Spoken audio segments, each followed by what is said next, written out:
Students, पिछले video में हमने संधि के टॉपिक के बारे में पढ़ा। तो आज हम उसी टॉपिक को आगे बढ़ाते हुए हमारा जो संधि का टॉपिक पिछले वीडियो में हमने पढ़ा था, अगर आप में से किसी ने वो नहीं देखा है तो आप उसको देख लेना।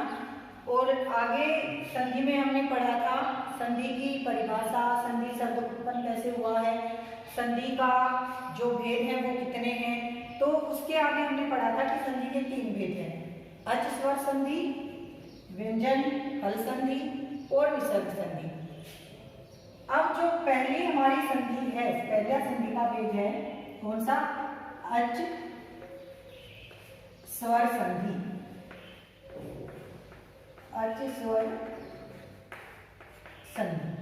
और इस संधि के हमारे जो 10th क्लास की संस्कृत व्याकरण है उसमें 5 हमने पढ़े थे कि 5 भेद हमारे पाठ्यक्रम में शामिल है, जिसमें फर्स्ट है यण संधि, सेकंड है अयादि संधि, थर्ड है वृद्धि संधि, वृद्धि संधि, और फोर्थ है पररूप संधि, पररूप संधि, और फिफ्थ है पूर्व रूप संधि, पूर्व रूप संधि। अब इन 5 भेदों में हम सबसे पहले पढ़ेंगे हमारी यण संधि कि यण संधि किसे कहते हैं या यण संधि की पहचान हम कैसे करेंगे। ठीक है,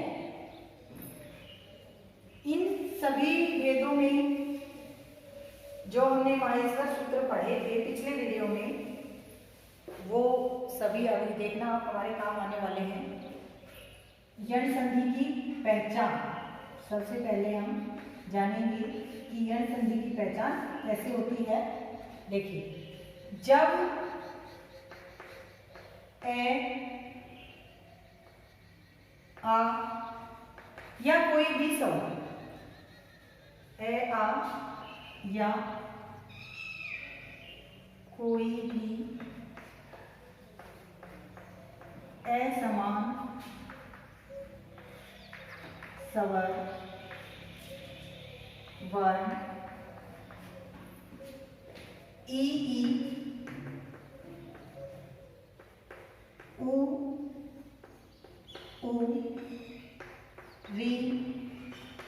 री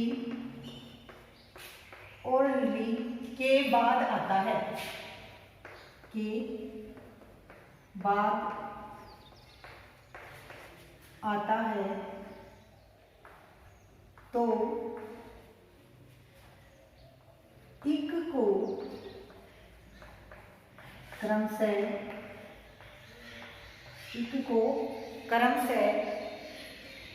य व र ल, क्या होगा? य व र ल हो जाता है, हो जाता है। ये होती है यण संधि की पहचान। यानी जब ए आया कोई भी असमान स्वर वर्ण ई उ री के बाद आता है तो इक, देखिए यहाँ पे हमने लिखा इक, ये इक क्या है? हमारा प्रत्याहार है। इक क्या है? प्रत्याहार है, जो हमने पढ़ा था माहेश्वर सूत्रों में कि हम इक प्रत्याहार कैसे बनाएंगे। और इस इक प्रत्याहार में ये सभी वर्ण शामिल होते हैं और इनके स्थान पर, जैसे ई के स्थान पर क्रमशः य, उ के स्थान पर व, री दोनों के स्थान पे र और री के स्थान पर ल हो जाता है। इसको हम थोड़ा सा और अच्छे से देखेंगे। ठीक है, जैसे मान लीजिए हमने अभी ये पहचान यण संधि की पढ़ी है। अब इसमें कोई भी आप कहेंगे कि ये असमान स्वर वर्ण क्या है? असमान स्वर वर्ण क्या है? तो असमान स्वर वर्ण वो होते हैं, जैसे मान लीजिए हमने पढ़ा कि ऊ ऊ री के बाद कोई भी असमान स्वर वर्ण आए तो असमान स्वर वर्ण का मतलब है कि ई के बाद ई को छोड़कर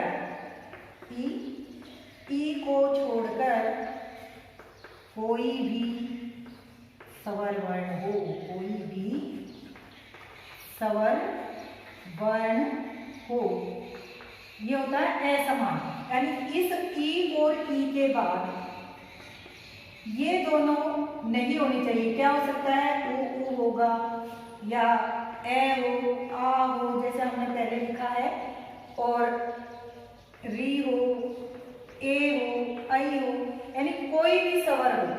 इसके बाद ई ऊ री इनके बाद में इनको छोड़कर और कोई भी स्वर वर्ण हो तो वहां पर यण संधि होती है। जैसे ऊ के बाद ऊ के बाद ऊ नहीं होगा, ये हो सकता है ई ए आ री ए ऐ ओ औ, ये कोई भी स्वर हो सकता है, लेकिन इस ऊ के बाद में ऊ नहीं होगा, वहां पे यण संधि नहीं होगी।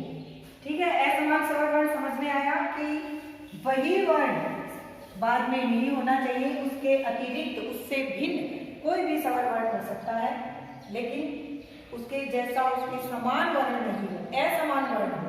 ठीक है, देखिए ई के बाद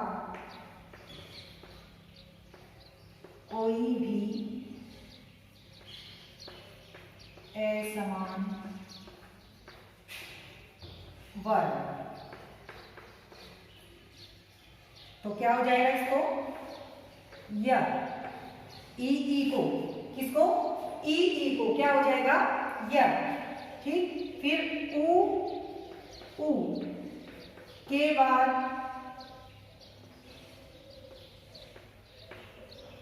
कोई भी असमान स्वर वर्ण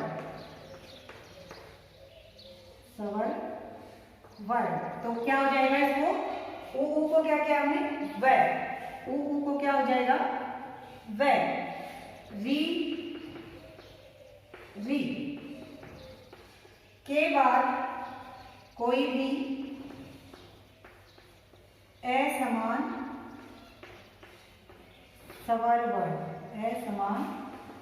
स्वर वर्ण होगा तो उसको क्या हो जाएगा?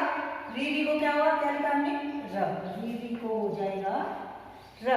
उसके बाद में बचता है हमारा री, यानी री के बाद कोई भी असमान स्वर वर्ण, असमान स्वर वर्ण अगर है तो उसको क्या हो जाएगा? री को ल। री को क्या हो जाएगा? ल।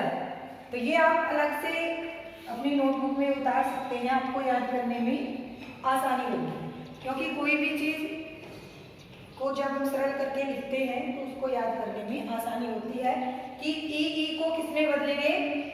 य में। ऊ को किसमें बदलेंगे? व में। री को किसमें बदलेंगे?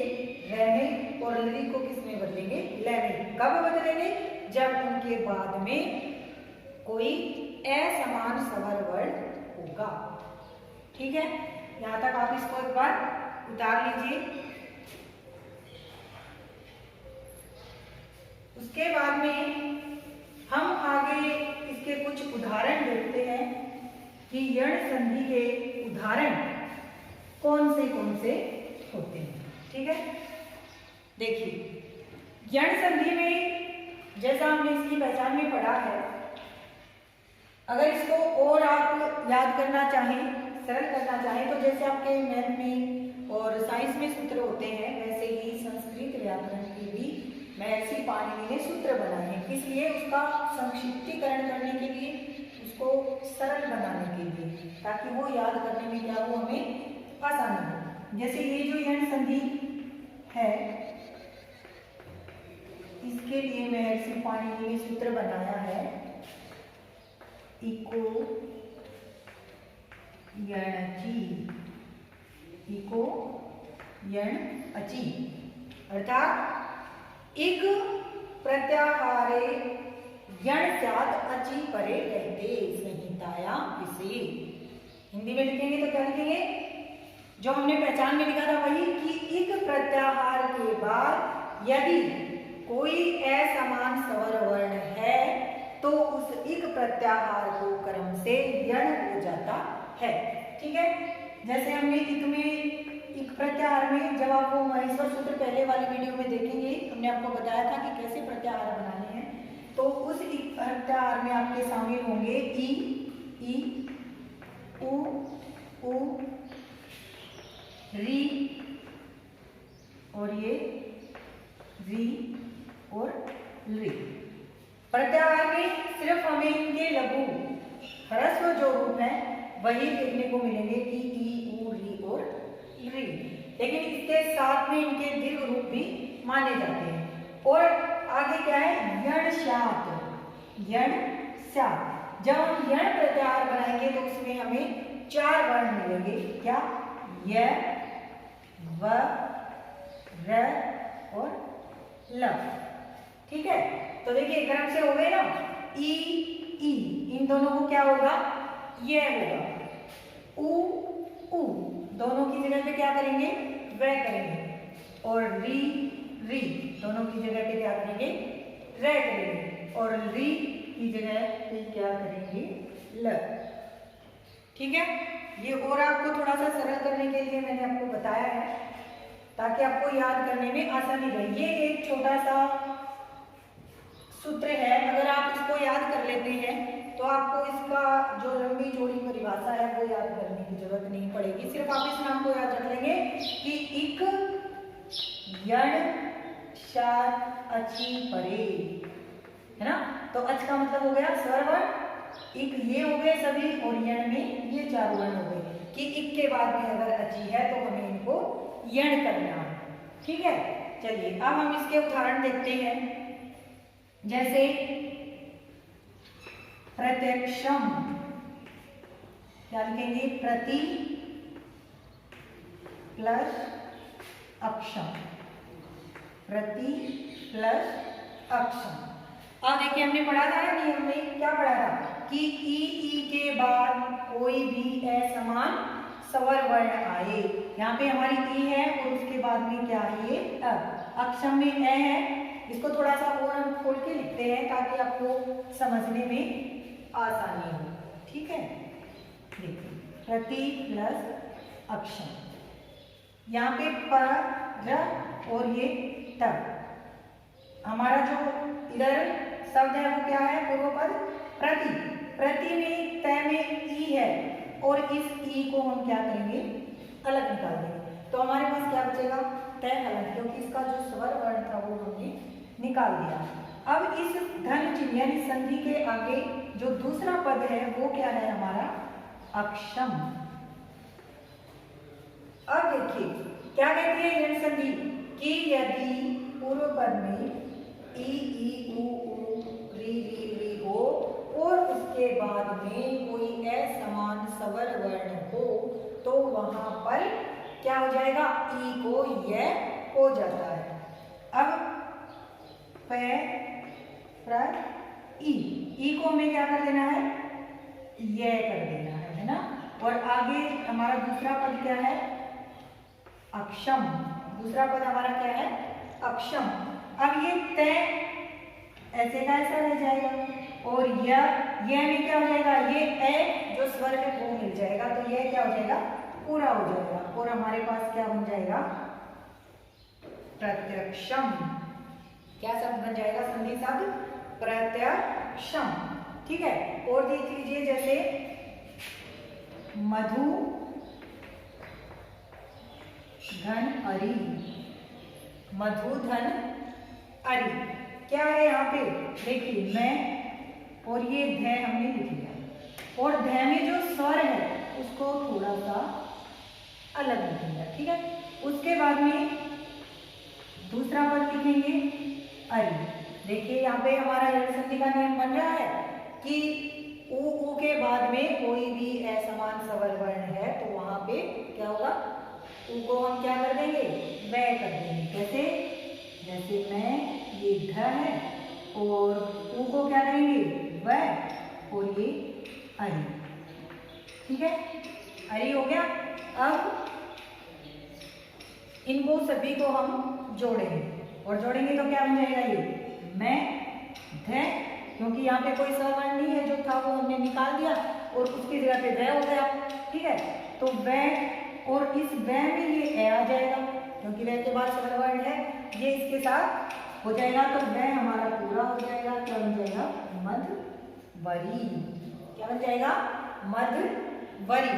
देखिए इन दोनों उदाहरणों में हमने जो लिखे हैं, दोनों में ही पहले क्या है, ई, दूसरे में क्या है, ऊ, और बाद में असमान स्वरवर्ण है, इसलिए इनको हमने ई को कर दिया यह और ऊ को कर दिया वह, जैसा कि हमने हमारी पहचान में या हमारे सूत्र में पढ़ा है। ठीक है, चलिए और उदाहरण देखते हैं हम। क्या, जैसे पितृपदेश, पितृ प्लस उपदेश, पितृ प्लस उपदेश। देखिए यहाँ पे क्या है हमारे पास, पी, तब में किसकी कौन सा स्वर है, री, तो इसको हम क्या करेंगे, इसको यहाँ से निकाल कर अलग रख देंगे। ठीक है, और उसके बाद में जो हमारा अगला पद है उपदेश, वो लिखेंगे। ठीक है, ये हो गया उपदेश। अब इस उपदेश में देखिए यहाँ पे हमारा ऋण संधि का नियम बन रहा है, बिल्कुल बन रहा है। क्यों, क्योंकि हमारे पास पहले क्या है, ऋण, और उसके बाद में असमान स्वरवर्ण आ रहा है, तो इसलिए यहाँ पे क्या बनेगा, ऋण संधि का उदाहरण बनेगा। तो क्या करेंगे, पी त, और इस री को हमें क्या करना है, र, री को किस में बदलना है, रे में, और आगे जो दूसरा पद है वो हम ऐसे का ऐसा लिख देंगे। ठीक है, अब यहाँ पे तय हो गया और यहाँ पे र, और आप सभी जानते हैं कि तय और र मिलकर क्या बनाते हैं, त्र। ठीक है, संयुक्त व्यंजन है जो। अब इस पी, ये बन जाएगा त्र, क्योंकि तय और र मिलकर क्या बन गए हमारे पास, त्रय बन गए, है ना।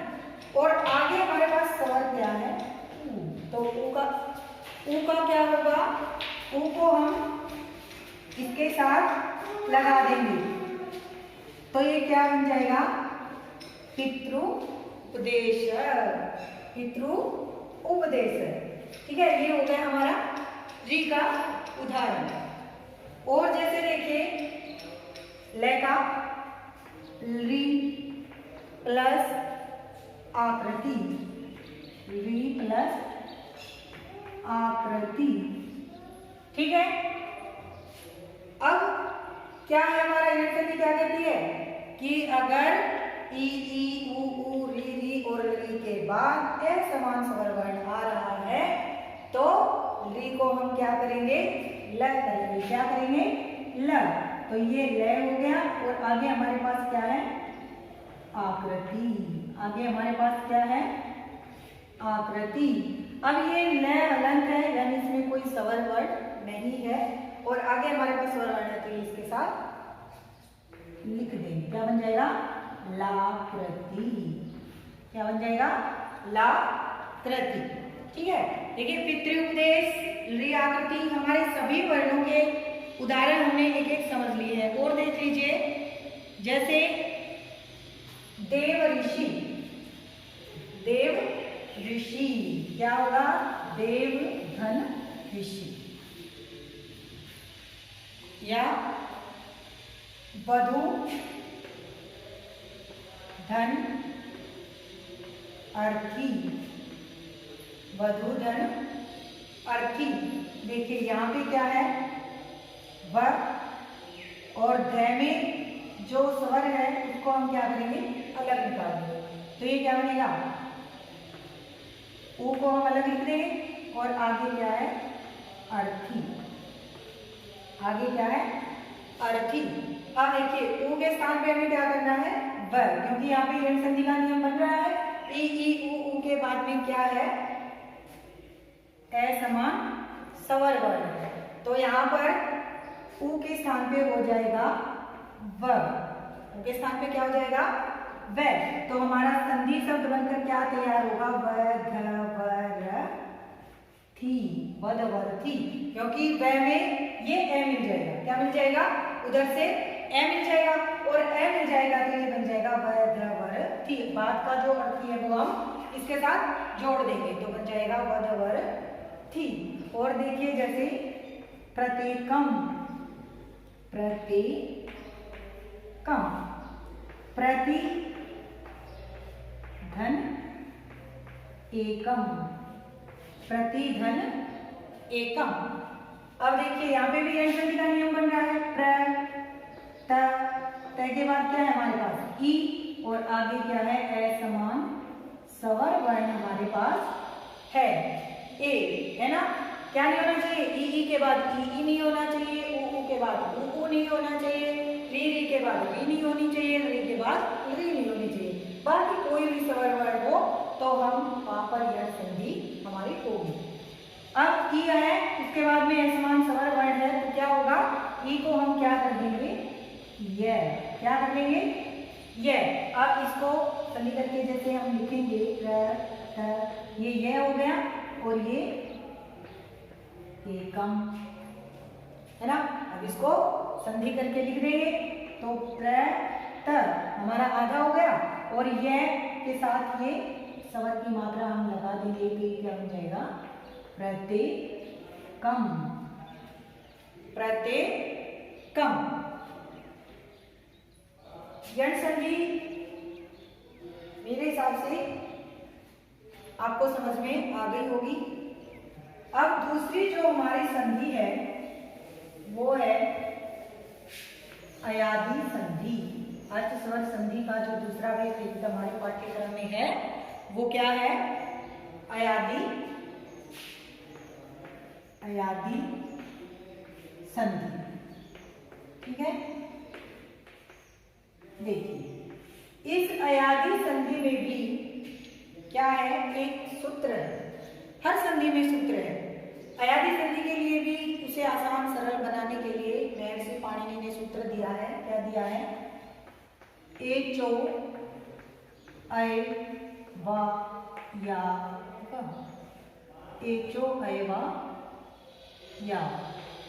ठीक है, ये है आपका सूत्र एचो अय वा या वे। क्या कहता है ये? कि एक पर एक स्वरे क्रम से अय, अब, आय और आ हो जाता है। अगर इस संधि को हम और भी आसान करना चाहें, एक बार इस सूत्र को हम खोल के लिख लेते हैं कि क्या है ये? एच। ठीक है, एच, और ये क्या है? अयादी, अयादी। तो जब हमने माहेश्वर सूत्र पढ़े थे तो उनमें हमने ए, ओम, ऐ, औच लिखा था दो सूत्रों में। तो उस ए से लेके और च तक के जो हमारे वर्ण हैं वो इस एच प्रत्याहार में शामिल होंगे, यानी ए, ओ, ऐ और औ। ये जो चार वर्ण हैं ये हमारे एच प्रत्याहार में शामिल होते हैं। अब आप कहेंगे कि ये अयादी क्या है? अय आदि है कि यदि हम इस सूत्र को खोल के लिखेंगे तो ये अय आदि क्या बन जाएगा? ए को हम करेंगे अय, ओ को हम करेंगे अब, ऐ को हम करेंगे आर, और औ को हम करेंगे आ। है ना? क्या करेंगे? ए को ऐ, ओ को अब, ऐ को आय, औ को आ। ठीक है, अगर इसकी पहचान के लिए हम लिखें, पहचान, ये आपको सरल करने के लिए समझा दिया, लेकिन अगर आप ऐसे नहीं कर सकते तो याद करने के लिए लिख लीजिए। जब ए आई औ। जब ए ओ आई औ के बाद कोई भी मतलब समान या असमान, समान या असमान, स्वर वर्ण आए, असमान स्वर वर्ण आए तो इनको क्रमशः ऐ, अब, आय, आव हो जाता है, हो जाता है। ठीक है, देखिए ये है हमारी अयादी संधि की पहचान। यहाँ पे तो जैसे हमने इसको सरलीकरण करके लिखा, क्या होगा कि ए को ऐ होगा, ओ को औ होगा, आई को आय होगा और औ को आव होगा। इसके बाद में पहचान हम इसको याद कैसे करेंगे कि जब ए ओ आई औ के बाद कोई भी समान या असमान, जैसे यण संधि में हमने लिखा था केवल असमान स्वर वर्ण होगा, लेकिन यहाँ अयादी संधि में क्या है, अयादी संधि में कोई भी हो सकता है, ए के बाद ए भी हो सकता है, ओ के बाद ओ भी हो सकता है, या कोई भिन्न स्वर वर्ण भी हो सकता है। दोनों में से कोई भी स्वर वर्ण आए तो क्या करेंगे हम, इनको क्रम से मतलब क्रम से, ए को ऐ, ओ को अब, आई को आय और औ को आव हो जाता है। तो वहां पे कौन सी संधि मानी जाती है, अयादी संधि मानी जाती है। अब हम इसको कुछ उदाहरण के तौर पर समझेंगे, ठीक है, क्योंकि जब हम उदाहरण किसी चीज के करते हैं तो वो हमें याद रहता है। ये जो आपका है मैं इनको साइड में लिख देती हूँ, आप साथ साथ में करके देखना कि क्या इसको किस में बदलना है, आपको आएगा। ए को किस में बदलेंगे, कोई भी स्वर, ए के बाद क्या हो, कोई भी स्वर, तो किस में होगा परिवर्तन उसका, आई। फिर ओ के बाद में कोई भी स्वर, इसको किस में बदलेंगे, आव में। ओ के बाद में कोई भी स्वर होगा तो किस में बदलेंगे, आव में। ऐ के बाद में कोई भी स्वर, ऐ के बाद में क्या होगा, कोई भी स्वर, तो इसको किस में बदलेंगे, ऐ को आय, ऐ को किस में बदलेंगे, आय। और फिर औ, चार ही वर्ण है इसमें। औ को किस के बाद में कोई भी स्वर वर्ण है तो उसको किस में बदलेंगे हम, आव में। किस में बदलेंगे, आव। ठीक है, ये भी आप अपनी नोटबुक में उतार लेना है ताकि आपको याद करने में और समझने में क्या हो, आसानी हो। ठीक है, पूरी पहचान आप पढ़ेंगे वो आपको याद होगी, और उसके बाद में अगर आप उसको जब रिवाइज करेंगे तो आप सिर्फ इसको भी अगर देख लेते हैं तो आपको आसानी से संधि का पूरा नियम जो है वो ध्यान में आ जाएगा। एक छोटा सा ये बना के ऐसे आप लिख सकते हैं। क्या लिखेंगे कि ए के बाद कोई भी स्वर हो तो क्या होगा, ऐ। ओ के बाद कोई भी स्वर होगा तो क्या होगा, अब। ऐ के बाद कोई भी स्वर होगा तो आय, और औ के बाद कोई भी स्वर होगा तो आव। ठीक है, चलिए उदाहरण देखते हैं। जैसे पो प्लस अने, पो प्लस अने, यहाँ पे क्या है, पै का जो स्वर है हम उसको अलग निकाल देंगे, पै धन ओ धन अने। ठीक है, पै प्लस ओ प्लस अने, क्या करेंगे, पै। अब देखिए यहाँ पे हमने लिखा था, क्या लिखा था कि ओ के बाद कोई भी स्वर वर्ण हो, ये लिखा है ना, देखो ओ धन कोई भी स्वर वर्ण किसमें बदलेंगे? आव में। किसमें बदलेंगे? आव में। तो यहाँ पे हमारा ओ है और उसके बाद में स्वर वर्ण है, तो इस ओ को किसमें बदल देंगे? आव। और आगे क्या है? अन्य। ठीक है। अब देखो ये यहाँ पे स्वर इसमें आ जाएगा और ये इसमें आ जाएगा, और पूरा जब हम सबको संधि करेंगे तो ये क्या बनेगा? पव न। क्या बनेगा? पव न। ठीक है। ओ धन अनय क्या बना? पव न। नयनम क्या लिखा? नयनम। इसका संधि विच्छेद करेंगे तो क्या होगा? ने धन अनम। क्या होगा? ने धन अनम। अब देखिए इसको हम थोड़ा सा खोल के लिखते हैं ताकि हमें समझने में आसानी हो कि कैसे क्या आए। ने में हमारा क्या है? ए और उसके बाद में है अनम। अनम है। अब इस ए को हमें किसमें बदलना है? क्या कहते हैं हमारी आयाती संधि कि ए ऐ ओ के बाद कोई भी स्वर वर्ण हो तो उनको क्रम से अए, आय और आव में बदल देना है।